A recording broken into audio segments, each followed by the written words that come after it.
मंगलमय मंगल करण वीतराग विज्ञान। नमो ताहि जाते भय अरहंतादि महान। जो विद्यादि सागर सुधी जो विशुद्ध सागर सुधी। गुरु है हितैषी शुद्धात्म में निरत नित्य हितोपदेशी। वे पाप ग्रीष्म ऋतु में जल हैं सयाने। पूजूं उन्हें सतत केवल ज्ञान पाने। पूजूं उन्हें सतत केवल ज्ञान पाने। पूजूं उन्हें सतत केवल ज्ञान पाने। श्रावक का प्रथम धार्मिक कर्तव्य है जिनेंद्र भगवान की पूजा भक्ति करना। भगवान की पूजा करने से पापों का क्षय व साथ ही साथ पुण्य का संचय होता है। भगवान की पूजा भक्ति करने से हमारी पाप परिणति बदलकर पुण्य रूप हो जाती है, जिससे पाप कर्म का फल ना मिलकर पुण्य का फल मिलता है। और यदि पाप कर्म तीव्र हो तो कम होकर हृदय में आता है। आचार्य एगोंदु देव ने परमात्म प्रकाश ग्रंथ में लिखा है, जिनम स्मरत जिनम चिंत्यत जिनम ध्यायत सुमनसा तम ध्यायतम परम पदम लभते एक क्षण। जिनेंद्र भगवान का स्मरण करने से, चिंतवन करने से, उनका ध्यान करने से एक क्षण में परम पद प्राप्त हो जाता है। भगवान की शांत मुख मुद्रा का दर्शन आत्मशुद्धिकरण में निमित्त कारण है। भगवान की शांत मुख मुद्रा देखकर हमें अपनी आत्मा की याद आती है, इसलिए जिन दर्शन को सम्यक दर्शन का कारण कहा है। आचार्य मानतुंग स्वामी ने लिखा है, हे भगवान, आपकी पूजा करना तो दूर, आपकी स्तुति करने से ही पापों का क्षय हो जाता है। तो संस्तवेन भव संतति सन्निबद्धम पापम क्षणा क्षय मुपैति शरीर भाजाम आक्रांत लोकमल नीलम शेष मासु सूर्यांशु भिन्न में सारवर मंद कारण। भगवान का स्मरण करने से पाप कर्म क्षण भर में नष्ट हो जाते हैं। जिस प्रकार सूर्य के निकलते ही सारा अंधकार समाप्त हो जाता है। आस्ताम तवस्तवन मस्त समस्त दोषम त्वसंकथापि जत्तान दुर्तानि हंति दूरे सहस्त्र किरणा कुर्ते प्रभैव पद्मा करेशु जल जानी विकास भांजी। ये भगवान, आपका स्तवन तो दूर, आपकी कथा मात्र से, नाम मात्र से ही सारे दोष व समस्त कष्ट दूर हो जाते हैं। सभी को भगवान की पूजा भक्ति, उनके स्वरूप को निरख निरख कर बड़ी श्रद्धा भक्ति के साथ समझ कर करना चाहिए। भले ही एक पूजा कम करो, पर एक एक लाइन को अच्छे से समझकर पढ़कर उसका अर्थ समझकर करो। पूजा स्तुति भगवान को सुनाने के लिए नहीं करना है, अपने को सुनना है। प्रतिदिन हम पूजा में पढ़ते हैं, आत्म के अहित विषय कसाय इनमें मेरी परिणत न जाए। मैं रहूँ आप में आप लीन सो करो हो जो निजाधीन। मेरे न चाहे कछु और ईश रत्नत्रय निज दीजे मुनीस। ये पांचों इंद्रियों के विषय भोग और क्रोध मान माया लोभ ये कसाएँ आत्मा का अहित करने वाली हैं, अतः मेरा मन इनमें ना जाए। हम लोग भगवान से धन आदि लौकिक वस्तुएं नहीं मांगते। हम तो कहते हैं भगवान आत्मा का हित करने वाले ये विषय कसाय दूर हो जाएं, मुझे रत्नत्रय की प्राप्ति हो जाए। पांचों इंद्रियां बाहर की ओर खुलती हैं। ये सभी इंद्रियां अपने अपने भोगों को मांगती हैं, एक भी इंद्रिय आत्मा को नहीं देखती। कविवर भूदत्त दास जी ने भोगों की असारता का वर्णन करते हुए लिखा है, भोग बुरे भवरोग बड़ा में बैरी हैं जग जी के। बेरस होत विपाक समय अति सेवत लागे नी के। वज्र अग्नि विष से विषधर से ए अधिके दुखदाई। धर्म रतन के चोर चपल अति दुर्गति पंथ सहाई। ये विषय भोग बुरे हैं क्योंकि वे संसार रूपी रोग को बढ़ाने वाले जीव के शत्रु हैं। ये भोगते समय तो अच्छे लगते हैं, परंतु जब इनका फल मिलता है तो जीव को बहुत दुख सहन करना पड़ता है। ये भोग वज्र अग्नि विष और सर्प से भी अधिक दुख देने वाले हैं, क्योंकि कालिया नांग काटेगा तो जीव का एक ही भाव में मरण होगा, परंतु इन विषय भोगों के कारण जीव को अनेक पर्यायों में दुख उठाना पड़ते हैं। और ये भोग जीव के धर्म रूपी रत्न को चुराकर उसे दुर्गति में पहुंचा देते हैं। स्वर्ग का देव भी भोगों को भोग भोग कर यहाँ आके पेड़ आदि एक इंद्रिय जीव बन जाता है। फिर भी मोह के कारण जीव उन्हीं को अच्छा मानता है और इन्हीं की प्राप्ति में अपने दुर्लभ मनुष्य जीवन को समाप्त कर देता है। मोह उदय यह जीव अज्ञानी भोग भले कर जाने। ज्यों कोई जय खाए धतूरा सो सब कंचन माने। ज्यों ज्यों भोग संयोग मनोहर मनवांछित जन पावे। तृष्णा नागिन त्यों त्यों डंके लहर जहर की आवे। जिस प्रकार धतूरा खाने वाले को सभी वस्तुएं सोना दिखती हैं, उसी प्रकार यह मोही प्राणी अज्ञान के कारण विषय भोगों को अच्छा मानता है, परंतु भोगों को भोगने से उसकी तृष्णा शांत नहीं होती, उल्टी और बढ़ती चली जाती है। सुख तो आत्मा का स्वभाव है, आत्मा के बाहर कहीं भी सुख नहीं है। हमें नहीं चाहिए किसी प्रकार की आकुलता, हमें नहीं चाहिए किसी का सहारा, हमें नहीं चाहिए पराधीनता, हमें नहीं दिखता अपना सुख अपने से बाहर। सूख रहा है व्यक्ति पर में सुख की आशा से, मिलना जुलना कुछ नहीं है। जीवन में आग लगाना है एक और बूंद की आशा से, बस हर व्यक्ति आशा आशा। कैसे होगी तुम्हारी आशा पूरी, कैसे होंगे तुम्हारे अरमान पूरे? नहीं, ये रास्ता गलत है और कुछ और विचार करना होगा तुम्हें। सुख का भंडार तो आत्मा है, आत्मा में तो सुख ही सुख है, आत्मा में आनंद ही आनंद है। आत्मा के बाहर विषयों में पर में सुख मानना मिथ्या कल्पना है। पर से भिन्न आत्मा की सच्ची श्रद्धा करो, नहीं तो डूबे रहो कष्टों में। कष्ट सहो किसी से कुछ ना कहो, कष्ट ही सहना है। पंच परावर्तन चार गति में रहना है। किससे क्या कहना, मिथ्यात्व में रहना, कुछ ना कहो, बस कष्ट सहो। इंद्रिय विषयों में जो आनंद लगता है, अच्छा लगता है, वह टोटल झूठी कल्पना है, भ्रम है, दुख है। इंद्रिय विषयों में आनंद कहाँ लगता है? दुख ही दुख तो लगता है। जिसके होते दुख, जिसके सोचने के पहले दुख, जिसके भोगने के काल में दुख, जिसके भोगने के फल में दुख, जिसके भोगने के पश्चात दुख। बताओ किसको पछतावा नहीं होता विषयाधिक सेवन के बाद? किसको कष्ट नहीं मिलता? इच्छा होते ही जहर चढ़ता है। खूब विचार करो। जैसे ही इंद्रिय विषयों की तरफ नज़र उठती है, इच्छा उत्पन्न होती है, यह वस्तु मुझे मिल जाए, हमें चाहिए, हमें मिल जाए। भिखारी बना दिया, पहले तो बाहर से भिखारी बना दिया, फिर उदय सामने खड़ा है। यदि उदय होगा तो मिलेगी, अन्यथा नहीं मिलेगी। बताओ सुख की परिभाषा क्या है? अनाकुलता में सुख है, तो बताओ इसमें अनाकुलता कहाँ है? इसमें तो आकुलता ही आकुलता है। जिस प्रकार कुत्ता सूखी हड्डी को चबाता है तो उसके तालू में से खून निकलता है और वह सोचता है मुझे इस हड्डी में से सुख मिल रहा है, वहाँ सुख कहाँ है? इसी प्रकार इन विषय भोगों में सुख नहीं है, ये तो आकुलता को ही बढ़ाने वाले हैं। इनमें सुख मानना तो भ्रम है और दुखी है। हो रहा है दुखी और मान रहा है सुखी। भ्रम कभी सुख रूप नहीं होता, दुख रूप ही होता है। जिसमें सुख है ही नहीं, उसमें से सुख कहाँ से मिलेगा? आप स्वयं आनंद का धाम हो। आँख ही मत उठाओ, देखो ही मत किसी की तरफ। कहाँ की चाहना, कहाँ की कामना? जब मेरे घर के अंदर सब कुछ भरा हुआ है, फिर मैं क्यों झांकूं बाहर? क्यों मिथ्या कल्पना करूं? क्यों मानूं उन विषयों में सुख? क्यों बार बार उनके आगे झुकूं? इच्छाओं से कभी कोई सुखी नहीं होगा। एक इच्छा पूरे होते ही कई इच्छाएं खड़ी हो जाती हैं। जैसे कुत्ता दर्पण में अपनी छाया को दूसरा कुत्ता समझकर सिर मारकर चिल्ला कर थक जाता है, जबकि वहाँ दूसरा कुत्ता था ही नहीं, भ्रम था। इसी प्रकार इन बाहरी पदार्थों में सुख है ही नहीं, केवल भ्रम है। जिस बाजार में सब्जी की दुकान नहीं है, वहाँ यदि आप सब्जी ढूंढोगे तो नहीं मिलेगी, आप ढूंढते ढूंढते थक जाओगे। इसी प्रकार जिस आत्मा के बाहर सुख नहीं है, वहाँ यदि आप सुख ढूंढोगे तो ढूंढते ढूंढते थक जाओगे, सुख मिलेगा नहीं। भूल कर अपना घर जाने कितनों के घर मुझको जाना पड़ा। जो थी माता मेरी वो ही पत्नी बनी, फिर पत्नी से वह मेरी भगनी बनी। रिश्ते बनते रहे और बदलते रहे, ना ठिकाना मिला। भूल कर अपना घर जाने कितनों के घर मुझको जाना पड़ा। समय देशना भाग 5 ग्रंथ में आचार्य विशुद्ध सागर महाराज ने लिखा है, अज्ञानता का नाश कौन करता है? जो विषय सुख के आनंद से रहित होता है। जो विषय सुख में आनंद लूट रहा है वह तो अज्ञानी है। हे ज्ञानी तू चैतन्य है, इसलिए ज्ञानी, और जो प्रभावों में लीन हो रहा है वह अज्ञानी।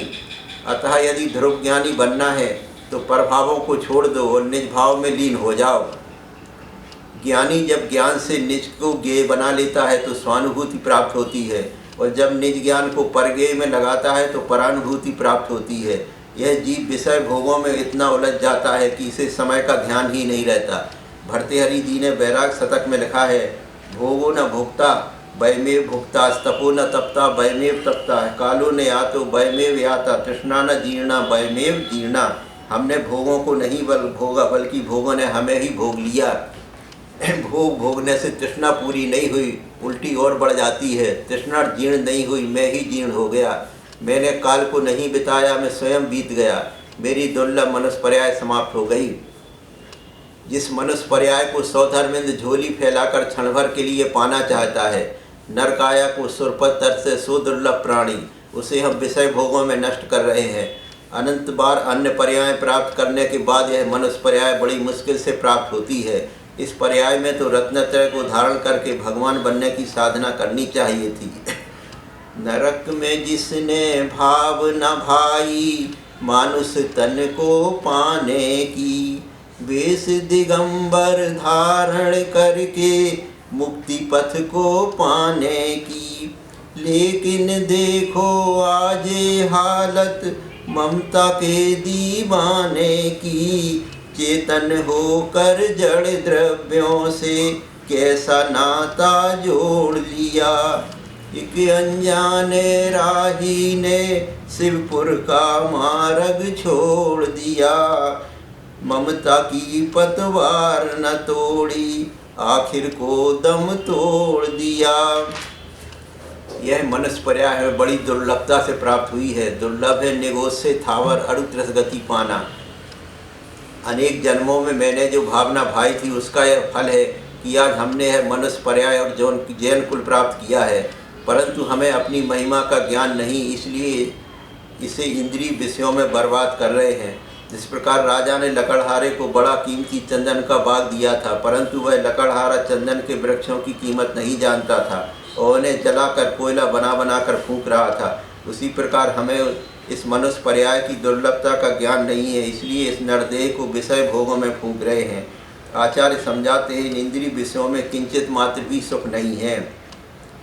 सब विधि संसार असारा, या मैं सुख ना ही लगारा, इसमें लगार मात्र भी सुख नहीं है। सुख तो आत्मा का गुण है, उसे आत्मा में खोजो तो अनंत काल के लिए अनंत सुखी हो जाओगे। आचार्य विद्यासागर महाराज ने लिखा है, पर में सुख कहीं है नहीं, खुद ही सुख की खान, निज नाभि में गंध है मृग भक्त के बिन ज्ञान। कस्तूरी मृग की नाभि में होती है, परंतु वह उसकी खोज बाहर करता फिरता है। इसी प्रकार आत्मा तो स्वयं सुख की खान है, परंतु यह अज्ञानी प्राणी सुख की पर इंद्रिय विषयों में करता रहता है। जल में मीन प्यासी, मुझे सुन सुनावे हासी। अपनी महिमा को पहचानो, सुख को अपनी सुख स्वरूपी आत्मा में खोजो। जिन जिन ने भी सुख को आत्मा में खोजा वे भगवान बन गए। आत्मा तो सुख का समुंदर है, वहाँ तो आनंद ही आनंद है। खूब विचार करो, मैं चिदानंद में लीन भगवान आत्मा हूँ। आनंद आनंद आनंद आनंद ही जीवन है। आनंद स्रोत बह रहा और तू उदास है, अचरज है जल में रह कर भी मछली को प्यास है। उठ ज्ञान चक्षु खोल कर तू देख तो जरा, जिसकी तुझे तलाश थी वह तेरे पास है। गन्ने में ज्यों मिठास फूल में सुबास है, निज आत्मा में ही अनंत सुख का वास है। सुख इन विषय भोगों में नहीं, आत्मा में है। अतः इस दुर्लभ मनुष्य पर्याय में रत्नत्रय को धारण करो। अनंत काल तक अनंत सुखी होने का उपाय रत्नत्रय को धारण करना ही है। रत्नत्रय वह अमूल्य निधि है जिसकी तुलना संसार की समस्त संपदा से भी नहीं की जा सकती। रत्नत्रय को धारण करने पर राग द्वेष का मोह का विनाश हो जाता है। राग दोष मोह का विनाश होने से दुख का भी विनाश हो जाता है और आत्मा में सहज अतीन्द्रिय सुख का संचार होता है। सभी जीव सुख पाने का प्रयत्न करते हैं, पर वे सच्चे सुख का स्वरूप नहीं जानते और उसे प्रकट करने की विधि भी नहीं जानते। जिसे आप चाहते हैं उसे जब आप जानते नहीं तो वह कैसे प्राप्त होगा। सच्चा सुख इन बाह्य पदार्थों में नहीं, स्वयं आत्मा में है। संसार विषम समस्या रूप है, यहाँ हर प्राणी दुखी और संतप्त है। संसार के दुखों से छूटने का एकमात्र उपाय रत्नत्रय को धारण करना है। वही भव्य जीव जन्म मरण रूप संसार से मुक्त होकर मोक्ष के अनंत सुख को प्राप्त कर सकता है, जो निरंतर आत्म ध्यान में लीन रहकर भेद विज्ञान के द्वारा आत्मा मंदिर में प्रवेश करता है, विषय विकारों में जाते हुए मन को रोकता है और उच्च चारित्र को पालता है। यदि सुखी होना चाहते हो तो समस्त आरंभ परिग्रह को छोड़कर रत्नत्रय को धारण करो। ज्ञानार्णव ग्रंथ में आचार्य सुखचंद महाराज ने लिखा है, तैरेव ही विसीरयंती विचित्राणी बलिन्यपि दृग्बोध संयमम कर्ण निर्णानी शरीर नाम। सम्यक दर्शन, सम्यक ज्ञान और सम्यक चारित्र से ही जीवों की नाना प्रकार की बलवान कर्मरूपी बेड़ियाँ टूटती हैं। जब यह आत्मा रत्नत्रय को धारण कर समस्त कर्मों से छूट जाता है, तब अनंत काल के लिए अनंत सुखी हो जाता है। सभी को रत्नत्रय को धारण कर उसका निर्दोष रूप से पालन करना चाहिए। आत्मानुशासन ग्रंथ में आचार्य गुणवंत महाराज ने आश्चर्य उत्पत्ति के 2 प्रमुख कारण बताए हैं। सबसे बड़ा आश्चर्य है संयम तप को ग्रहण करके फिर उसे छोड़ देना, और दूसरा आश्चर्य है अमृत को पीकर उसका वमन करना। इस लोक में सत्सत कौतुक, किंतु हमें 2 ही भाषे, अमृत पीकर बमे अभागे, संयम निधि पाकर त्यागे। संयम बड़ी दुर्लभता से मिलता है, और यदि कोई उसे पाकर छोड़ दे तो उससे बड़ा अभागी कोई नहीं है। इससे पता चलता है कि संयम के बिना नहीं होना मुक्ति, नहीं बढ़ना मोक्ष मार्ग। इसलिए आप किसी भी स्थिति में किसी भी कीमत पर संयम को नहीं छोड़ना। सबका भाग नहीं होता संयम धारण करने का। अपन को मिल गया तो अब उसका अच्छे प्रकार से पालन करना। जो संयम छोड़ देता है उसने स्वयं अपने घर आई हुई मुक्ति को ठुकरा दिया। संयम ग्रहण करने की चीज़ है, त्यागने की चीज़ नहीं है। अमृत पीने की चीज़ है, कुल्ला करने की नहीं। संयम अंश जग्यो जहाँ, भोग अरुचि परिणाम, उदय प्रतिज्ञा को भयो, प्रतिमाता को नाम। संयमी को अब अपने अंतरंग परिणामों से सावधान रहना चाहिए। भोजन करना, सोना, चलना, बैठना, बोलना आदि क्रियाओं में सावधान रहकर अपनी रक्षा करना और निर्दोष रूप से अपने संयम का पालन करना चाहिए। 10वीं प्रतिमाता कृत कारित अनुमोदना से समस्त लौकिक कार्यों का त्याग हो जाता है। श्री आनंद सागर मुनिराज ने 10वीं प्रतिमा के लिए लिखा है, घर में ही अब हुई परीक्षा, जंगल में भी क्या होगी। जंगल में रहकर बीतरागी रहने की अपेक्षा घर में रागियों के बीच रहकर बीतरागी रहना ज़्यादा कठिन है। आचार्य कुंद महाराज ने अष्टपाहुड़ ग्रंथ में लिखा है, एकम जणस रूपम बीयम उक्किठ साव्याड़म तु अवरठियाड़म तय्यम चौथम पुणलिंग दंसणम रथी। एक तो जिन स्वरूप दिगंबर मुनिराजों का लिंग, दूसरा उत्कृष्ट श्रावक अर्थात 10वीं 11वीं प्रतिमाधारी श्रावकों का लिंग, और तीसरा आरिका माताओं का लिंग। ऐसे ये 3 पद हैं। इनके अलावा कोई चौथा पद जिन धर्म में नहीं है। सभी के इनको धारण कर निर्दोष रूप से इनका पालन करना चाहिए और निरंतर ज्ञान ध्यान में लीन रहना चाहिए। आचार्य विशुद्ध सागर महाराज ने समय देशना ग्रंथ में लिखा है, संयम पालन की संतुष्टि संयम में नहीं ले जा पाती, फिर भोगों की संतुष्टि तुझे परम योग में कैसे रखेगी। ये ज्ञानी, चतुर्थ गुण स्थान में ही संतुष्ट मत हो जाना, यही सब कुछ नहीं है। यहाँ से तो मोक्ष मार्ग का प्रारंभ होता है। दंसन मूलो धम्मो, मूल ही है, फल नहीं है। भ्रम को निकाल देना, इसके आगे भी कुछ है। कुछ भी नहीं करने का जो संस्कार है वह दीक्षा है। कुछ नहीं करना यह संयम है। कुछ नहीं करते हुए सुख मिल जाए उसका नाम मोक्ष है। पर्याय के बहुत निषेध निकल गए करते करते, अब कुछ मत करो, ज्ञानी सब कुछ मिल जाएगा। पंडित टोडरमल जी ने मोक्ष मार्ग प्रकाशक ग्रंथ में लिखा है, प्रथम तो दुख दूर करने के लिए आपा पर का ज्ञान अवश्य होना चाहिए। यदि आपा पर का ज्ञान नहीं है तो अपने को पहचाने बिना अपना दुख दूर कैसे करे, अथवा आपा पर को एक जानकर उसका दुख दूर करने के अर्थ पर का उपचार करे तो अपना दुख दूर कैसे हो। अथवा अपने से पर भिन्न है परंतु यह पर में अहंकार ममकार करे तो उससे दुखी होता है। आपा पर का ज्ञान होने पर ही दुख दूर होता है। आपा पर का ज्ञान जीव अजीब का ज्ञान होने पर ही होता है, क्योंकि आप स्वयं जीव हैं और शरीर